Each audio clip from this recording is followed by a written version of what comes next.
मी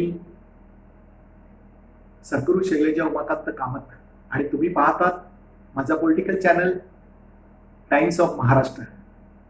आज मी तुमच्याबरोबर खरं म्हणजे महाराष्ट्रातील एका प्रख्यात राजकीय नेत्याच्या कारकिर्दीचं विश्लेषण मी तुमच्यासमोर करणार आहे. हे विश्लेषण करण्याअगोदर मी तुम्हाला एक विनंती करणार आहे, ती म्हणजे कृपया माझा चॅनल जो आहे टाइम्स ऑफ महाराष्ट्राला कृपया सबस्क्राईब करा, लाईक करा आणि तो शेअर करा. देवेंद्र फडणवीस महाराष्ट्र राज्याचे माजी मुख्यमंत्री आणि सध्याचे विरोधी पक्षनेते. हे हुशार, तरुण, अभ्यासू, सुसंस्कृत राजकीय व्यक्तिमत्व म्हणून गेली अनेक वर्ष महाराष्ट्राला ते परिचित आहेत. नागपूरचे तरुण आमदार, नागपूरचे महापौर, तरुण आमदार, महाराष्ट्र राज्य बीजेपीचे अध्यक्ष आणि आता नरेंद्र मोदींच्या आशीर्वादामुळे महाराष्ट्राचे मुख्यमंत्री पदावर आरूढ झालेले बीजेपीचे पहिलेच मुख्यमंत्री. सततच्या अभ्यासवृत्तीमुळे सत्ताधारी पक्षाला देवेंद्र फडणवीस म्हणजे डोकेदुखी होती आणि पण मुख्यमंत्री झाल्यावर मात्र नरेंद्र मोदींच्या आशीर्वादामुळे मुख्यमंत्री झाल्यावर मात्र देवेंद्र फडणवीस यांच्या राजकीय कारकिर्दीला एक वेगळीच कलाटणी मिळाली. खरं तर तुम्हाला सांगतो ना, देवेंद्र फडणवीस यांना प्रशासनाचा अजिबात अनुभव नव्हता आणि त्यात महाराष्ट्रासारख्या प्रगत विवेकवादी राज्याचे मुख्यमंत्रीपद स्वतःच्या पक्षाचं बहुमत नसताना देखील सतत 5 वर्ष भूषवण्याचं भाग्य त्यांना लाभलं. आणि या 5 वर्षाच्या काळामध्ये तुम्हाला सांगतो खरं म्हणजे त्यांनी प्रशासनावर भरापती पकड बसवली होती आणि महाराष्ट्र राज्य बीजेपीच्या प्रत्येक स्तरावर त्यांनी स्वतःची हुकूमत गाजवली. त्याचीच उदाहरणं सांगायची तर सध्या नरेंद्र मोदी साहेबांनी जो काही त्यांच्या मंत्रिमंडळाचा विस्तार केला त्यामध्ये महाराष्ट्रातले 4 जणांची वर्णी लागली आणि प्रसिद्धी माध्यमात असा बोलबाला आहे की या 4 जणांवर देवेंद्र फडणवीसांची कृपादृष्टी आहे. हे तर सोडाच, पण प्रवीण दरेकर नावाच्या सारख्या सामान्य कुवतीच्या माजी आमदाराला, ज्याच्यावर भ्रष्टाचाराचे आरोप आहेत, त्याला त्यांनी आमदारकी बहाल केलीच, पण जाता जाता महाराष्ट्र विधान परिषदेमधलं विरोधी पक्षनेतेपद पण त्यांना बहाल केलं.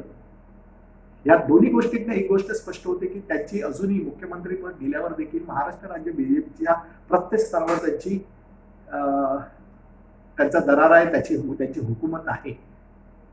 केवळ 122 आमदारांच्या बळावर आणि राष्ट्रवादी काँग्रेसच्या अदृश्य पाठिंब्यावर शिवसेनेसारख्या जहाल आक्रमक पक्षाला त्यांनी काबूत ठेवलं आणि हे काबूत ठेवताना विधिमंडळ, मंत्रिमंडळ, प्रशासन याच्यामध्ये प्रत्येक स्तरावर शिवसेनेला अपमानित करत त्यांचं अस्तित्व शिवसेनेचं कुठेही त्यांनी दाखवून दिलं नाही.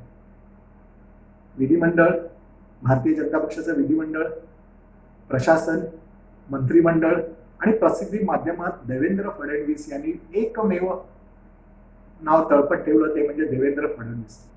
खरं तर दुसऱ्या बाजूला एकमेव फडणवीस या त्यांच्या दुराग्रहामुळेच त्यांच्या पायउतार होण्याच्या प्रक्रियेला सुरुवात झाली.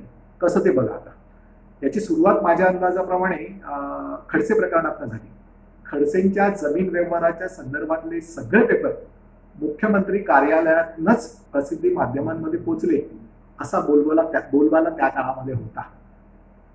पण दुसऱ्या बाजूला प्रकाश मेहता प्रकरणात, भ्रष्टाचाराच्या प्रकरणामध्ये त्यांना अभय देताना, त्यांची पाठराखण करताना शहा आणि नरेंद्र मोदींच्या विरोधात जाऊन त्यांना मंत्रिमंडळातून गच्चू देण्याचं धाडस देवेंद्र फडणवीस 5 वर्षात दाखवू शकले नाहीत. ही पण एक सत्य घटना आहे. जलयुक्त शिवार, नंतर Shivsmarak, smart cities, make in India, महाराष्ट्राच्या अर्थकारणाच्या संदर्भात विविध मोठ्या परिषदा आयोजित करून आणि वृत्तपत्रामध्ये भल्या मोठ्या जाहिराती देऊन देवेंद्र फडणवीस सतत चमकत राहिले. पण त्याला एक गोष्ट कधीच कळली नाही की काम करणाऱ्या सरकारला अशा प्रकारच्या मोठ्या जाहिरातबाजीची काही आवश्यकताच नसते. हे त्यांच्या कधी ध्यानातच आलं नाही. ते सतत, आणि दुसऱ्या बाजूला ते काय करत होते तर जनतेला मूलभूत अशा काही सुखसोयीची आवश्यकता असते, त्या सुखसोयी पुरवण्यासाठी त्या बहाण्याखाली ते सतत बिल्डर लॉबीला FSI वाटत सुटले होते आणि तो FSI वाटताना भ्रष्टाचार झालाच नाही असं म्हणणं म्हणजे देखील मोठं धाडसाचं ठरेल. खरं सांगू का, जोपर्यंत म्हणजे ज्यावेळी देवेंद्र फडणवीस महाराष्ट्राच्या मुख्यमंत्री पदावर जाऊन बसले त्या क्षणी त्या मुख्यमंत्री पदाच्या प्रेमात ते पडले. असं म्हणतात ना, एक माणूस मागतो एक डोळा आणि देव देतो 2 डोळे. तशाच प्रकारचं काहीच देवेंद्र फडणवीसांच्या बाबतीत झालं. त्यामुळे त्यांनी काय केलं, मुख्यमंत्री पदावर बसल्याबरोबर आपल्या मुख्यमंत्री पदाच्या आड येऊ शकणारे मंत्रिमंडळातील सहकारी, होऊ शकणारे विरोधक, त्यानंतर ज्यांना मुख्यमंत्री पदाची महत्वाकांक्षा आहे, जे मुख्यमंत्री होण्यासाठी पक्षात सक्षम नेते आहेत, यांना सपासप कापायला त्यांनी सुरुवात केली. हीच त्यांची पहिली चूक ठरली. जो मोठा नेता असतो, ज्याच्यामध्ये मोठा नेता होण्याचं पोटेन्शियल, कुवत असते, काबिलियत असते, असा नेता हा आपल्या विरोधकांना देखील बरोबर घेऊन नेहमी पुढे जात असतो. देवेंद्र फडणवीसांना ही गोष्ट कधी समजलीच नाही.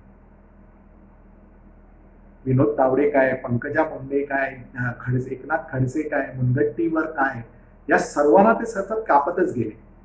पण एक गोष्ट मात्र ते कायम सतत दुर्लक्ष करत राहिले. त्यांच्या ती गोष्ट लक्षात आली नाही म्हणा, की ह्या सर्व नेत्यांनी देखील भारतीय जनता पक्षासाठी कष्ट घेतले होते.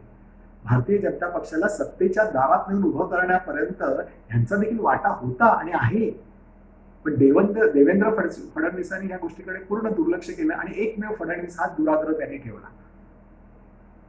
तुम्हाला खरं सांगतो, देवेंद्र फडणवीस म्हणजे काय लोकनेते नव्हते आणि नाहीत. पण सत्ता संघर्षातल्या ज्या अनेक पायऱ्या असतात, म्हणजे जन आंदोलन आहे, संप आहेत, मोर्चे आहेत, रस्त्यावर पोलिसांची लढा आहे, घेराव घालणं आहे, सरकारबरोबर वृत्तपत्रातनं आणि प्रसिद्धी माध्यमातनं, कोर्ट कचेऱ्यातनं लढाई करणं, लढे देणं, ही संघर्ष मालिकेतील एक एक पायरी चढत काय देवेंद्र फडणवीस मुख्यमंत्री झालेले नव्हते.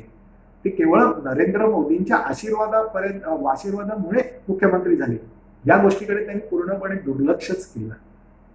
त्यामुळे नुकसान कोणाचं झालं, आत्ताच उदाहरण घ्या ना. त्यामुळे नुकसान कोणाचं झालं, नुकसान कोणाचं होतंय, तर भारतीय जनता पक्षाचं होतंय.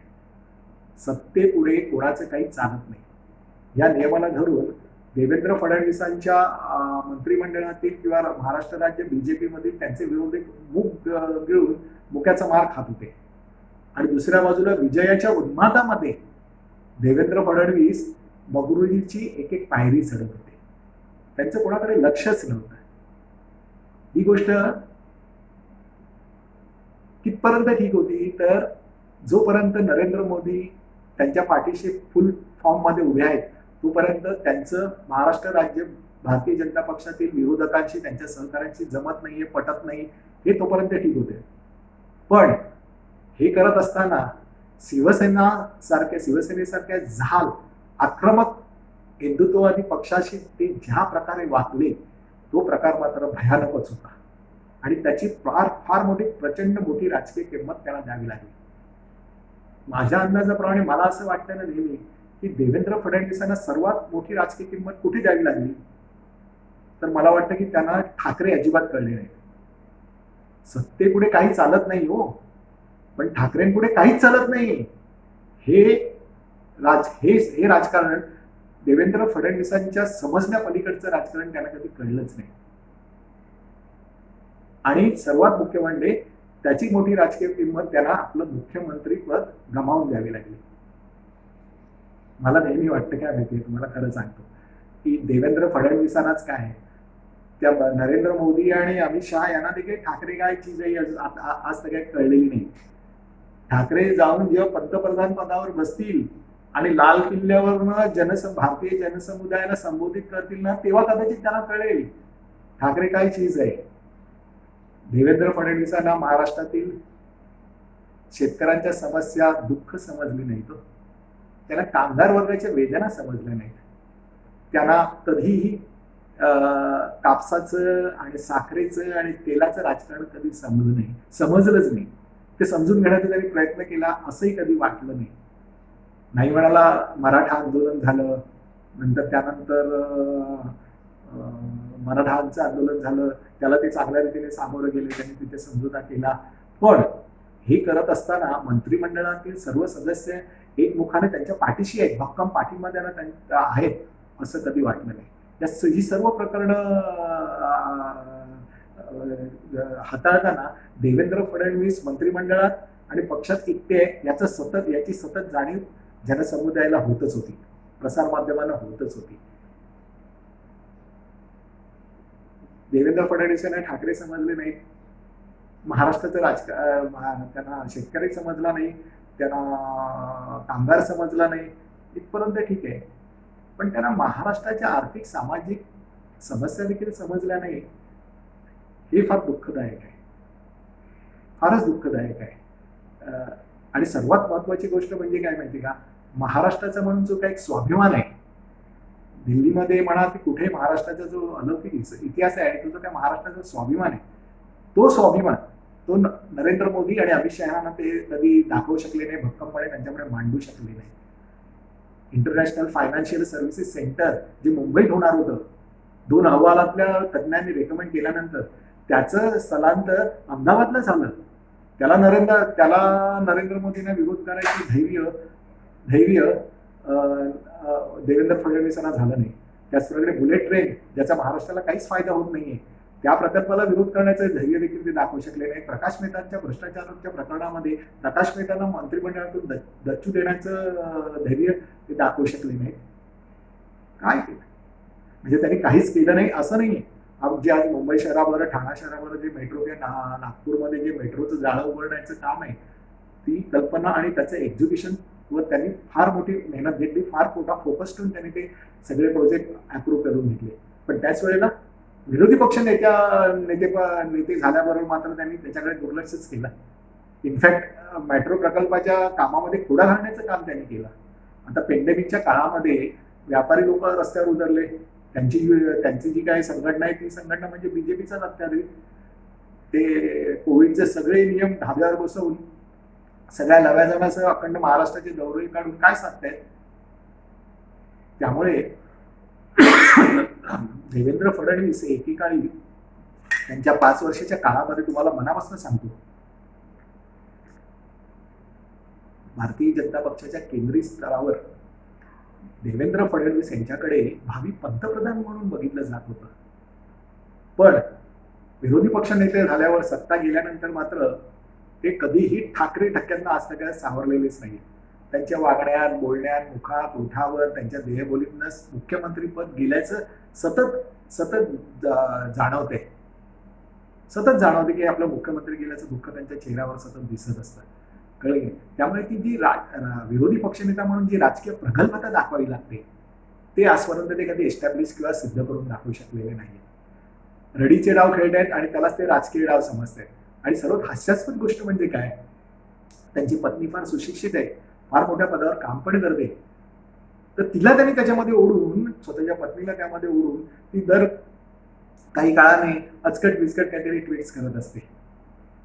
सांगायचा मुद्दा की आज पेंडेमिकच्या कठीण काळामध्ये विरोधी पक्षनेता म्हणून त्यांनी सामान्य माणसाची तळी उचलून धरायला पाहिजे होती, त्यांना पाठिंबा, त्यांचे हितसंबंध जपायला पाहिजे होते. ते सोडून ते मोदीशांची तळी उचलते.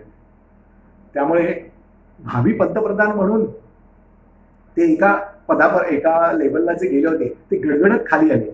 आणि गडगडताना त्यांनी स्वतःच्या देवेंद्र फडणवीस महाराष्ट्रद्रोही, महाराष्ट्रद्वेष्टा हे पालखूत त्यांनी स्वतःच्या कर्तृत्वामुळे आता स्वतःला चिकटवून घेतलाय. हा त्यांचा जो पडण्याचा प्रवास आहे, उताराचा प्रवास आहे, तुम्हाला खरं सांगतो, एक राजकीय विश्लेषक म्हणून मला तो क्लेशदायक वाटतो. स्वतःच्या पायावरच त्यांनी धोंडे मारून घ्यायला सुरुवात केली.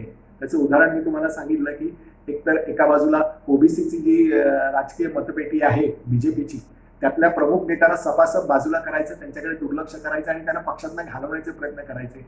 मराठा समाजामधलं जे उदयोन्मुख नेतृत्व आहे त्यांना भारतीय जनता पक्षानं नेस्तनाबूत करायचं आणि नारायण राणे सारखे खोटे सिक्के त्यांना प्रपोज करायचं. का आता महाराष्ट्रामध्ये मला डोकेदुखी नको. मला सांगा, आता नारायण राणे सारख्या खोट्या सिक्क्याला दिल्लीमध्ये पाठवून ते काय शिवसेनेसारख्या पक्षाची टक्कर घेणार हो? त्यातनं नुकसान कोणाचं होतंय? देवेंद्र फडणवीसांचं होतच आहे, पण त्यापेक्षा महाराष्ट्र राज्य बीजेपीचं होतंय. एकतर ओबीसी आणि मराठा समाज त्यांच्यापासून दूर चाललेला आहे, दुसऱ्या बाजूला त्याला चॅलेंज करणारं त्या स्तरावरचं नेतृत्व परत तयार होत नाही. जोपर्यंत नरेंद्र मोदी त्यांना पाठिंबा आहे तोपर्यंत देवेंद्र फडणवीस चालतील. ते बघून तुम्हाला वोट नाही देणार आहे. आजचं राजकारण, लोकशाहीचं जे राजकारण आहे ते सर्व गट, सर्व जाती धर्माला घेऊनच तुम्हाला प्रगती साधायची आहे, विकास करायचा आहे. ह्या मुख्य गोष्टीकडे कानाडोळा करून आज देवेंद्र फडणवीस फक्त एकमेव मुख्यमंत्रीपद आणि एकमेव मुख्यमंत्री पदाचा लायक उमेदवार अशा रीतीनेच ते वावरत आहेत. येणाऱ्या काळामध्ये भारतीय जनता पक्ष आणि देवेंद्र फडणवीस यांना त्यांच्या ह्या कार्यबाहुल्यामुळे फार मोठी राजकीय किंमत द्यावी लागणार आहे. मित्रांनो, मी सांगितलेलं देवेंद्र फडणवीसांचं विश्लेषण तुम्हाला कसं वाटलं याबद्दल तुम्ही डेफिनेटली तुमच्या प्रतिक्रिया मला कळवा. माझा sadgurugovernment.blogspot.com वर जाऊन भेट देऊन माझी सगळी मराठी इंग्रजीमधले आर्टिकल्स आणि व्हिडिओज बघा. तुमच्या प्रतिक्रिया करा, कळवा मला. आणि सर्वात म्हणजे माझा चॅनल टाइम्स ऑफ महाराष्ट्राला कृपया सबस्क्राईब करा. स्वतःची काळजी घ्या, स्वतःच्या कुटुंबाची काळजी घ्या. Take care.